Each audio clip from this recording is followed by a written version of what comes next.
ഒരു കാര്യം പറയാം. ഇന്ന് ഇസ്ലാമിക ചരിത്രത്തിലെ ഒരു പ്രധാനപ്പെട്ട ദിവസമാണ്. ബദർ ദിനം എന്നാണ് പറയുക. ഒരുപാട് ആളുകൾക്കറിയാം, അറിയാത്ത ആളുകൾ ഒരുപാടുണ്ടാവും. വിശുദ്ധ റമദാൻ മാസമാണ്. റമദാൻ മാസത്തിലെ 17-ാം രാവാണ് ഇന്ന്. ഇന്നാണ് ബദർ ദിനം.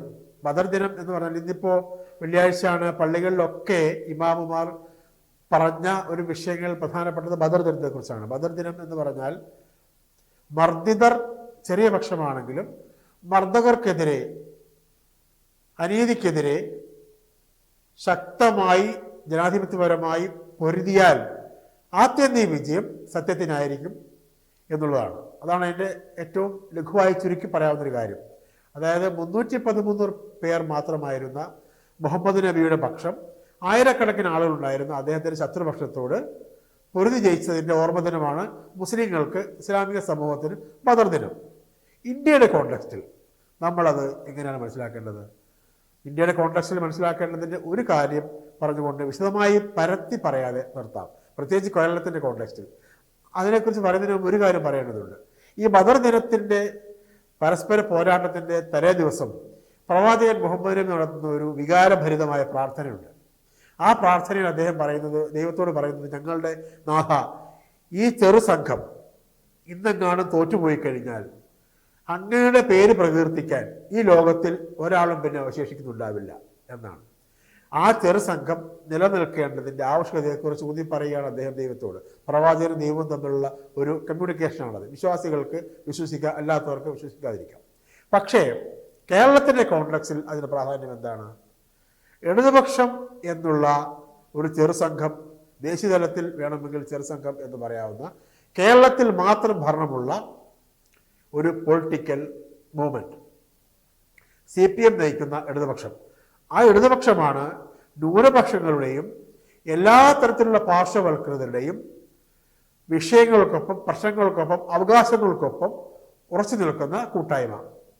ഈ ഇടതുപക്ഷം ദേശീയ തലത്തിൽ ചെറു സംഘമാണെങ്കിലും ഇന്ത്യ മുന്നണി അടക്കം ഫാസിസ്റ്റ് വിരുദ്ധ രാഷ്ട്രീയത്തെ ആശയപരമായി നയിക്കുന്ന, കഴിഞ്ഞ 10 വർഷമായി കേരളത്തിൽ തുടർഭരണത്തിലുള്ള ഇടതുപക്ഷം എന്ന CPM നയിക്കുന്ന ചെറു സംഘമെങ്ങാനും തോറ്റുപോയി കഴിഞ്ഞാൽ പിന്നെ ഫാസിസ്റ്റുകൾക്കും അഴിമതിക്കാർക്കും മതനിരപേക്ഷതയ്ക്കെതിരെ നിലപാടുള്ളവർക്കും കേരളത്തിൽ കയറി നിറങ്ങാൻ ഒരു ബുദ്ധിമുട്ടുമുണ്ടാവില്ല.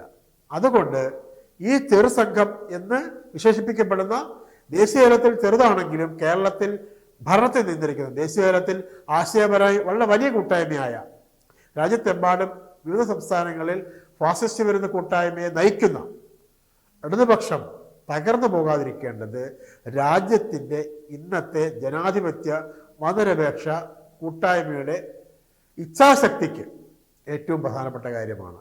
ഇന്ത്യ നിലനിൽക്കുക, ഇന്ത്യ എന്ന ആശയം നിലനിൽക്കുക എന്നതിന് ഏറ്റവും പ്രധാനപ്പെട്ട ഒരു സമകാലിക ആവശ്യമാണ് ഇടതുപക്ഷം, CPM ശക്തമായി നിലനിൽക്കുക എന്നത്. കേരളത്തിൻ്റെ നിയമസഭാ തെരഞ്ഞെടുപ്പിൻ്റെ പശ്ചാത്തലത്തിൽ ഇന്നത്തെ ബദർ ദിനത്തിന് ഏത് പശ്ചാത്തലത്തിലും ആത്യന്തികമായി വിജയം സത്യത്തിനായിരിക്കും, മർദ്ദിതർക്കായിരിക്കും, പൊരുതുന്ന കൂട്ടായ്മയ്ക്കായിരിക്കും എന്നതിന് വലിയ പ്രസക്തിയുണ്ട്.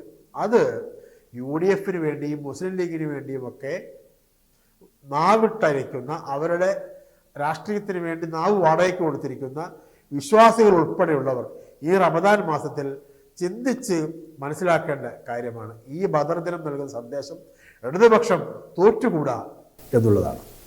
നന്ദി, നമസ്കാരം.